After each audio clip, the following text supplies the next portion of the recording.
I now call the regular city council meeting to order at 9 o'clock. If you can please all rise and join me in the pledge of allegiance. If you are participating remotely, please mute your microphone. I pledge allegiance to the flag of the United States of America and to the republic for which it stands, one nation, under God, indivisible, with liberty and justice for all. You may be seated. City Clerk, please call the roll. Mayor Lopez, Present. Mayor Pro Tem Larios, Here. Councilmember Merlo, Here. Councilmember Ibarra. Here. You have a quorum. Councilmember Davis is absent. Thank you. City Clerk, do we have any changes to the agenda? There are none. May I have a motion to approve the agenda? I'll move Ibarra. I'll second Merlo. Motion by Councilmember Ibarra, seconded by Councilmember Merlo to approve the agenda. Mayor Lopez, Yes. Mayor Pro Tem Larios. Yes. Councilmember Merlo, Yes. Councilmember Ibarra. Yes. Motion carries. We will now take public comments from members of the audience. If you would like to provide public comment, please come to the podium or click the raise hand button on Zoom.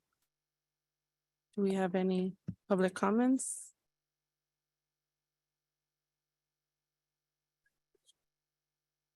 Sure. Come to the podium, please. Present case or something. At the end? No. Oh, okay. Thank you very much. Okay, my name is Greg Modesti. I have a business at 4454 Pacific Boulevard. I've called the police officers many times because there's a tremendous blockage between 4400 and 4800. And there's a kind of like a thoroughfare there, and these trucks park along each other, and we can't get in and out to do our business. I have photographs of all this for the last 6 months. And I was told by City Works, a gentleman named Pepe, and the police officers, the only place that would change this and put a fire lane in so we can get in and out of there would be here. That's why I'm addressing you this. But I have photos showing you the problems, how we can't get in and out, if you'd like to see them. Sure.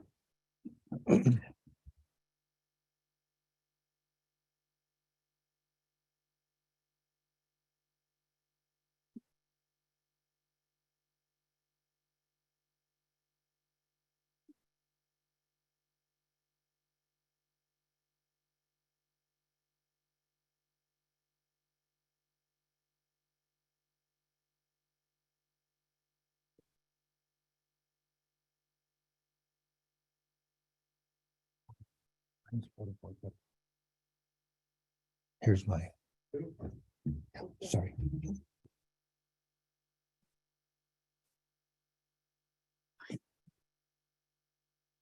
On the back.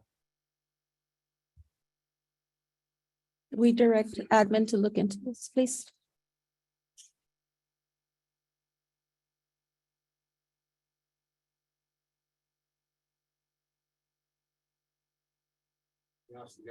They want to fight, and then most of the time they're not in the trucks.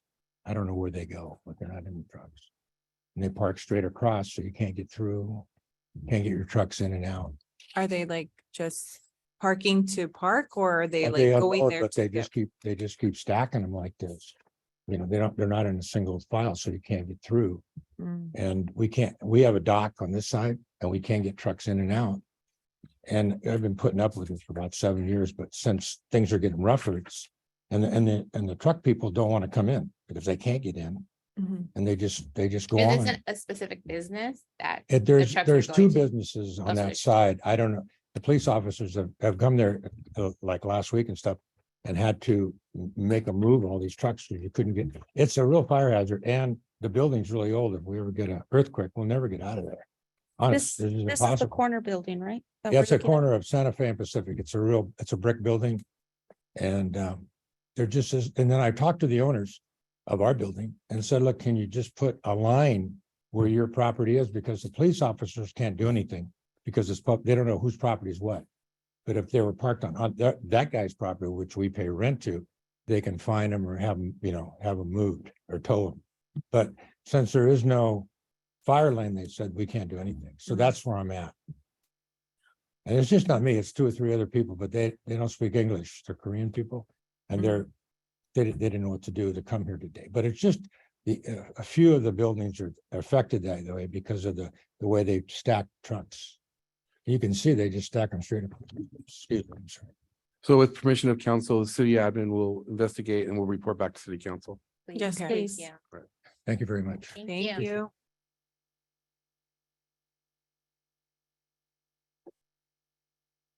Okay, we will now go on to presentations. Agenda item number 1 is Employee Service Pin Awards for August and September 2022. Human Resources Director Earl will present the item.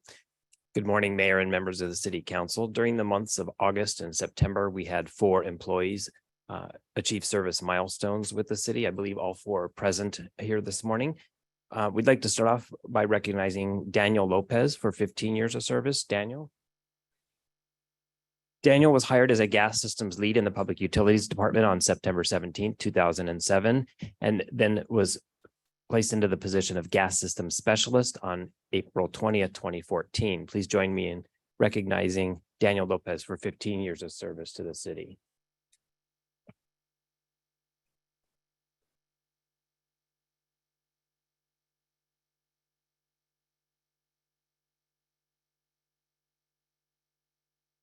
Next, we have Juan Frank Lozano, also being recognized for 15 years of service.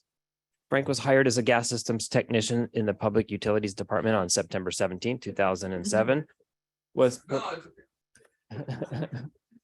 promoted to gas systems specialist August 24, 2015, and gas systems lead on September 12, 2022. Please join me in recognizing Frank Lozano for 15 years of service.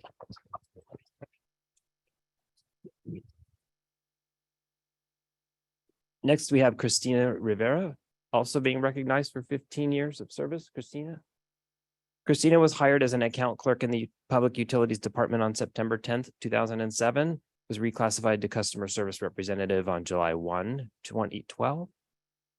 Then held the position of utilities customer service representatives beginning April 20th, 2014, and was promoted to utility customer service representative senior on August 31st, 2020.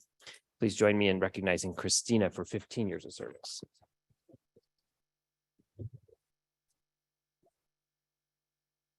And finally, this morning, we'd like to recognize our police chief, Robert Sosa, for 25 years of service.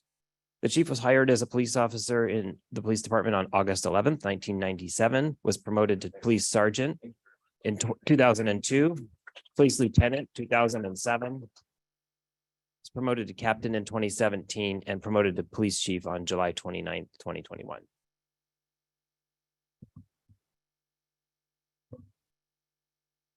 Thank you. Congratulations to you all. We're going to go on to agenda item number 2 is the California Department of Toxic Substances Control update on Exide related remediation. Health and Environmental Control Department Director Adrian will present the item.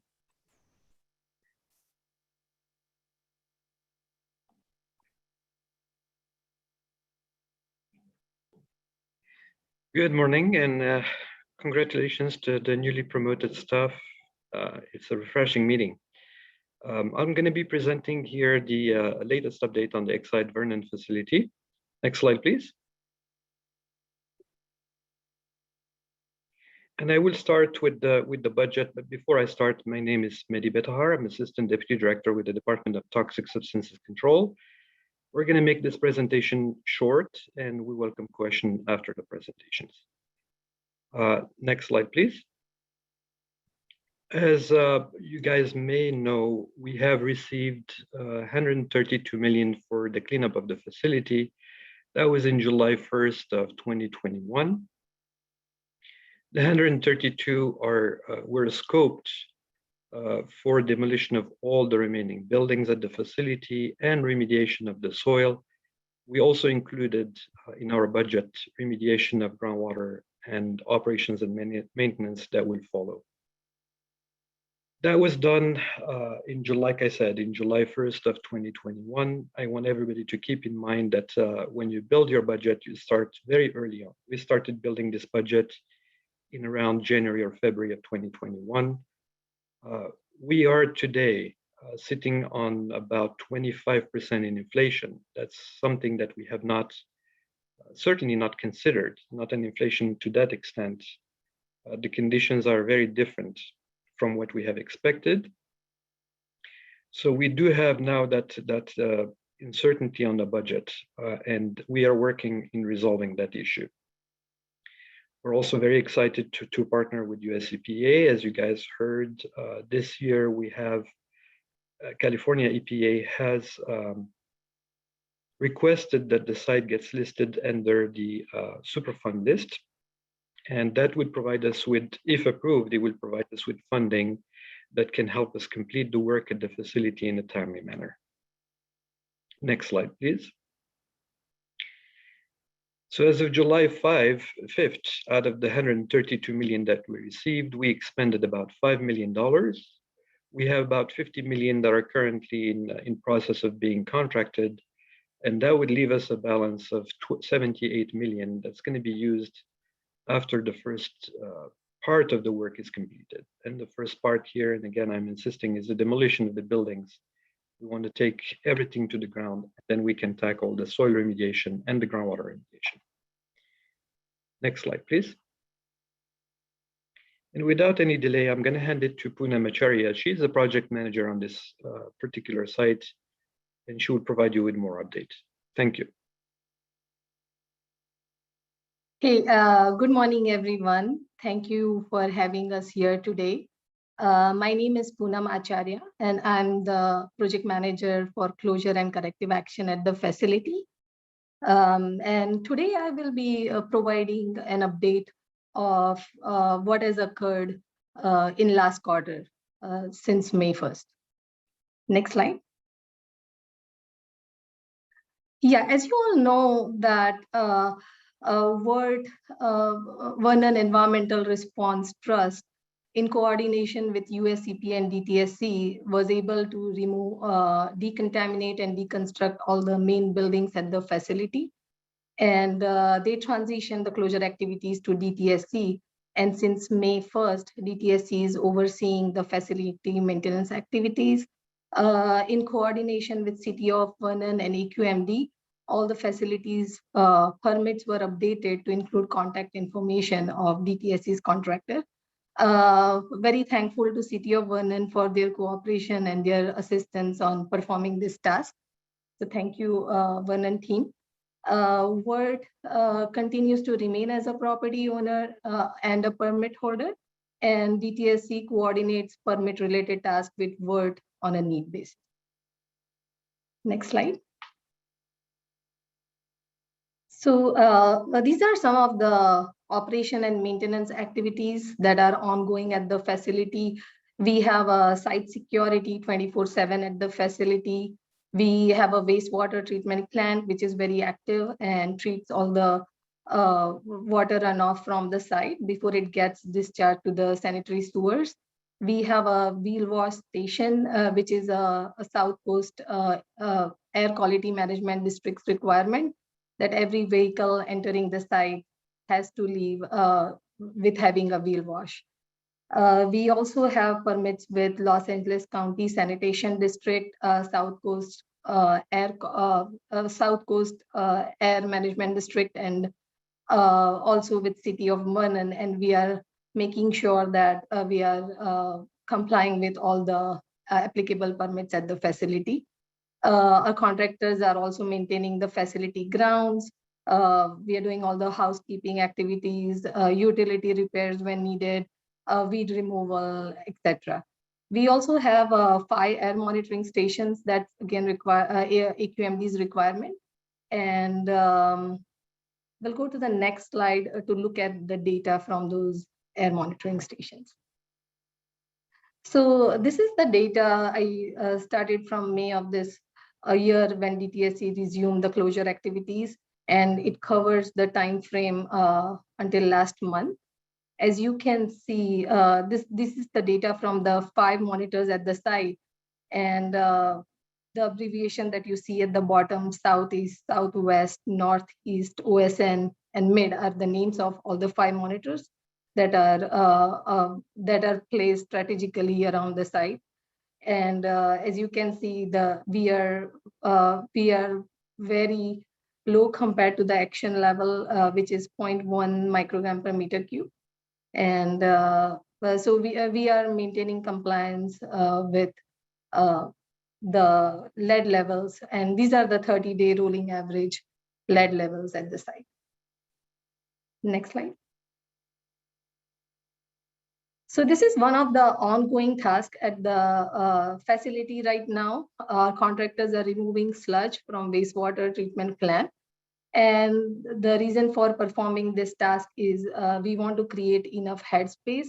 And this is to be able to treat the runoff from the site in future and on ongoing basis. Next slide. So these are some of the activities that are in planning phase. We are reviewing a work plan for demolition of the non-regulated buildings at the facility. We are also reevaluating the CEQA for the upcoming work. We are also in the planning phase with our current contractor to scope and implement demolition of some of the non-regulated buildings. We are also planning rerouting electrical at the facility, and very soon we'll reach out to City of Vernon on that task for permitting issues. We are also developing a scope of work for a new contractor to complete pending investigation and also evaluate the site cleanup alternatives. Next slide. So what remains at the facility? This was captured a little bit on the last slide. We have to address some of the pending closure interim status unit. We have to conduct closure sampling, decontamination and deconstruction of the non-regulated buildings that are still present at the site. We have to complete the subsurface investigation and conduct cleanup. Next slide. Any questions for our team? Good morning, Council. Before you get to the questions, sorry about a little mess up. As you may be aware, we used to have the trust come in and did a periodic update. Subsequent to that, DTSC have taken over the project. So these DTSC is the lead agency right now working on that mitigation and remediation at the site. So that's why we invited DTSC staff to come in and provide the update. Sorry about the introduction, but they have Punam and Magdi that's on the line. And those are the folks we've been working with. They've been they've been providing the city up to date. We've been working with them. We get weekly update. I get daily update, what is happening. So we thought it was appropriate for them also to provide council update. So that's why they provide this update this morning. So with that, I want to thank them for doing this, and I'll let you guys ask questions. Thank you. I have a question. I know it was mentioned about the 25% inflation, which is causing uncertainty. I just wanted to know how it's being addressed. Right now, we are going to go competitive on the bid. We're actually in the process of contracting, and during that process, we're going to make sure that we have the best value for our contracts. That's one option. The second is, as I said, we have also applied for the NPL listing. So this federal money, if the NPL is approved, the federal money would provide us with the additional money we're going to need to complete the work. Nonetheless, our expectation is we're going to put the money we have to good use, and we're going to optimize every penny we have. We have to bring the site to a safe condition. I'm sure that there will be some need for additional money, and the federal funds is going to be filling that gap. Okay, thank you. And if I may very quickly, I need to emphasize that the work has never stopped at the facility. I think Punam has kind of alluded to that. I should have introduced that first. You guys knew that Exide was conducting work, then the VERT has stepped in, the trust has stepped in with additional work. They have demolished the main segments. You guys received some update about that. We have taken on the task of continuing this work on May 1st of this year, and we intend to bring it to completion based on our schedule at probably late of 2026. And with that, I will not miss this opportunity to thank Freddie for his exceptional presence and support for this project. Similar, the city is with all its departments have been very helpful, and we're really thankful for all the supports we're getting from you guys. Is there any other questions? I do have a question. Looking at the ambient air monitoring, I noticed a rise in between June and August. Can you tell me what caused it? So, so what happens is occasionally, we get a rise just because the day is too windy. So whenever we have seen, whenever we have compared the trends, we have seen that if there are wind gusts on a specific day, or if the wind speed goes up, I mean, when I say up, it's still like 6 to 8 miles an hour. It's not, there's no Santa Ana winds in this place where the site is, but that kind of affects the monitoring data a little bit. But as you can see, it's still everything is below 0.03 and our action level is 0.1. So, the numbers are really, really low when you compare them to the action level. But yeah, if occasionally you see those ups just because of the wind gusts. Thank you. You're welcome. Do we have any further questions? No? Okay, thank you very much for the update. Thank you. Just one last thing, I wanted to let everyone know that Dion Falk, she's our supervisor, public participation specialist. She's also in the meeting and she's actively supporting the project. Thank you. Thank you very much. Thank you. We will now go on to the consent calendar. All matters listed on the consent calendar may be approved with one motion. Items may be removed from the consent calendar by any member of the council. Those items removed will be considered immediately after the consent calendar. Does council wish to pull any items from the consent calendar? No. Are there any public comments for the consent calendar? Do we have any on Zoom? There are none. Thank you. May I have a motion for consent calendar item numbers 3 through 17? I'll move Ibarra. I'll second Merlo. Motion by Councilmember Ibarra, seconded by Councilmember Merlo to approve the consent calendar. Mayor Lopez, Yes. Mayor Pro Tem Larios. Yeah.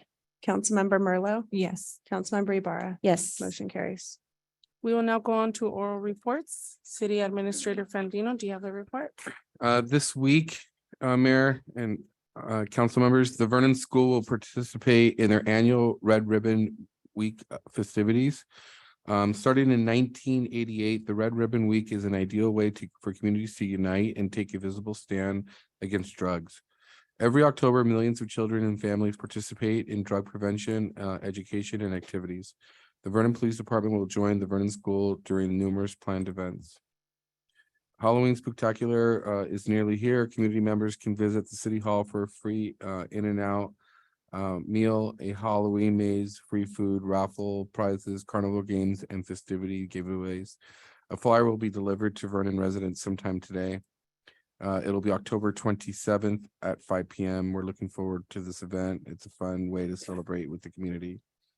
Ethics training, special joint meeting of the City Council and City Commissions and committees is scheduled for November 1st, 11 a.m. for the purpose of conducting ethics training.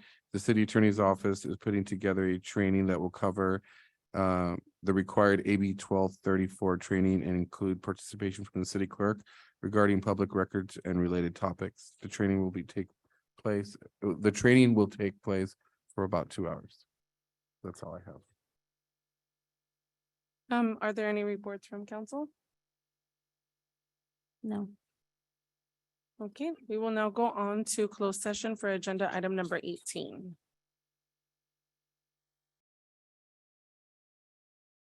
We are back from closed session at 9:51. City Attorney Musa, do you have a report? Council met in closed session on one item and no reportable action was taken. With no further business, I adjourn the council meeting at 9:51.